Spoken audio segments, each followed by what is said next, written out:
So the 90s was an interesting time in this part of the world. So there was a war going on at the start of the... It was hard. It was hard. The finances were not good, you know. In war times, there's not much money around, and it was a little bit hard to get to some of the hardware. But there were always ways. Some duty-free shops actually sold the computers, and some young companies were selling stuff, you know, behind the bar. Oh, really? Yeah, something like that. So we get our hands on to the really cool stuff. I'm talking about still Amiga days. It wasn't easy, let's say, call it. So you were buying black market PCs, basically? I don't know if it's PC or, well, it wasn't black market, it was like... grey market. Grey market. It was almost legal. Yeah. Amiga was really beloved by us. It was an amazing machine with awesome games. Each game was pretty different and very creative. The design and the creativity was really blooming in those times. But it was very exciting times. Do you think the fact that you had to teach yourselves and there were no resources available to you, has that made Crow Team what it is, in a sense, in the terms of you can do it all yourselves? Well, yes. At that time we didn't have any money. It's not that you get some, you know, like finance and then you start a project. You actually start project. The finance were moms and dads. So basically what we learned is that we need to do pretty much everything by ourselves.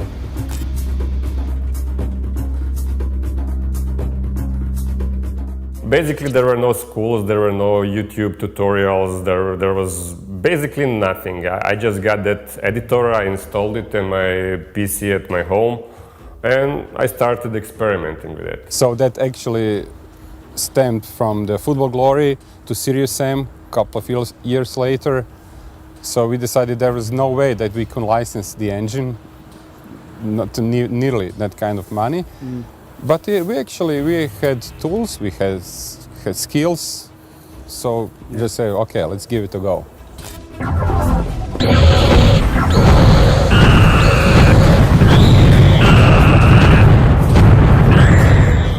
Is it true that you lost people sometimes from your team to the draft, the military draft? Of course we had a military draft. I also was drafted into military, but so I was away for like a year, something like that. So that's how long you need to be in the army.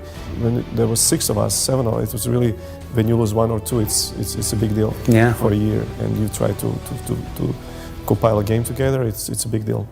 Tell me about your hunt for a publisher, though, because I don't think that went as well as you were hoping. No, it was really hard time for us because our parents were paying for what we are doing, you know, renting apartment, computers, and thanks mom, thanks dad, and to everybody who supported us and helped us to be here. Who did you pitch Serious Sam to?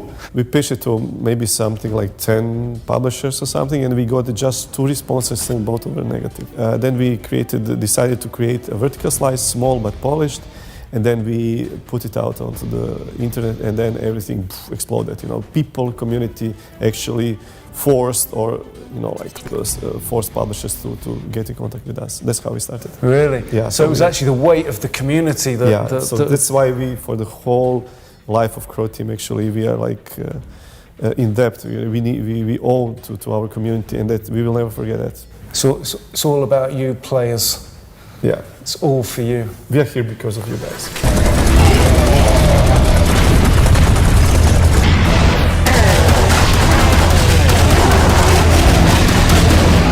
Who showed interest when you finally did your vertical slice demo and the community was starting to bubble? Publisher, that was actually a group of developers. It was called Gathering of Developers. That's, yeah, from those times. Okay. So this was Mike Wilson's I think so. thing at the Harry time, Miller and Harry. Back then it was something special. It was revolutionary what the guys did. Their whole thing was about putting the power in the hands of the creators. Yeah. Also, the publishers had the fair cut there, you know, but back in days, it wasn't like that. You know, publishers were too greedy, in my opinion, and then the guys changed a little bit the landscape of the thing. That was pretty revolutionary, in my opinion. Yeah, and that's the spirit that has lived on in Devolver, I guess. Yeah, you can see that.